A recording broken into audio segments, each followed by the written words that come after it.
트럼프 정부가 가장 싫어하는 말이 안미경중. 안보는 미국, 경제는 중국에 의존한다는 말입니다. 어찌 보면 그동안 우리의 외교 방향이었습니다. 미국, 일본, 중국 순으로 정상 통화를 가진 이재명 정부. 과연 실용외교는 무엇인지, 어떻게 할지. 대통령실 출입하는 서남빛 기자와 좀 더 살펴보겠습니다. 성 기자, 네. 이번 정상 통화에서 먼저 눈에 띄는 게 중국의 메시지입니다. 상당히 강한 톤으로 중국 편을 들어라. 이렇게 강조한 것 아니겠습니까? 예, 미국이 아닌 중국과 가까이 지내야 한다. 이 첫 네. 통화에서 중국 측에 이런 메시지가 담겼다는 게 전문가들의 대체적인 분석입니다.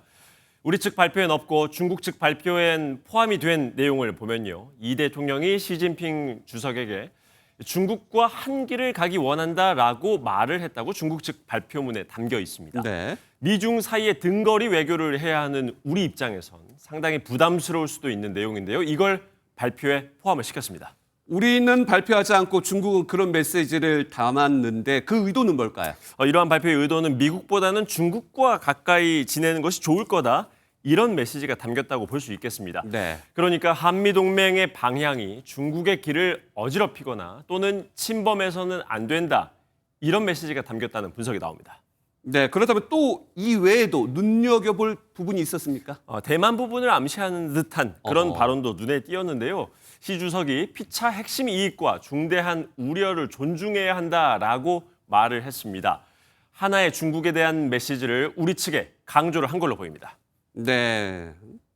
중요한 메시지 하나는 기존의 한중 전략적 협력 동반자 관계를 더 높은 수준으로 발전시킴으로써 한국이 너무 미국에 경사되지 말고 양자 관계의 큰 방향을 확립해 나가자라는 네, 첫 한중 정상통화에서 중국이 우리를 견제하는 것으로 보입니다. 그렇다면은 이재명 정부, 미국과 중국 사이에서 앞으로 어떻게 실용외교를 펼쳐야 할까요? 일단 외교 안보 인사 라인을 한번 보겠습니다. 네. 새 정부 출범 첫날에 위성락 국가안보실장과 이종석 국정원장 인선을 발표했죠. 정치권에선 동맹파와 자주파가 동거하는 상황이 벌어졌다라는 분석이 나왔습니다.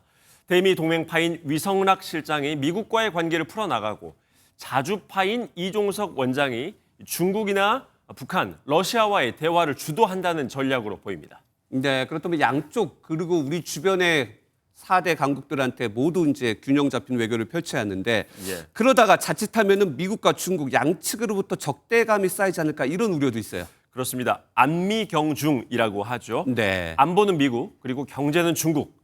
우리 입장에선 효율적인 전략이라고 할 수 있겠지만요. 미국과 중국 입장에선 모두 반기지 않고 있습니다. 이 안미경중 전략을 유지하면서 양 국가와 신뢰를 유지하는 게 쉽지 않은 문제인 거죠.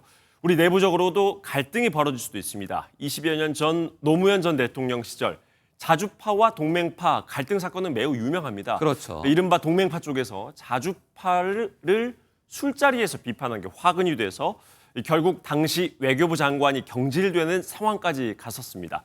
아직 새 정부 출범 일주일밖에 되지 않았기 때문에 앞으로 나올 청사진을 좀 더 봐야겠지만요. 실용 외교가 성공하기 위해선 보다 치밀하고 완벽한 로드맵이 필요하다라는 지적이 나오고 있습니다. 실용 외교가 국익하고 어떻게 연결되는지 좀 더 지켜보겠습니다. 서남빛 기자였습니다.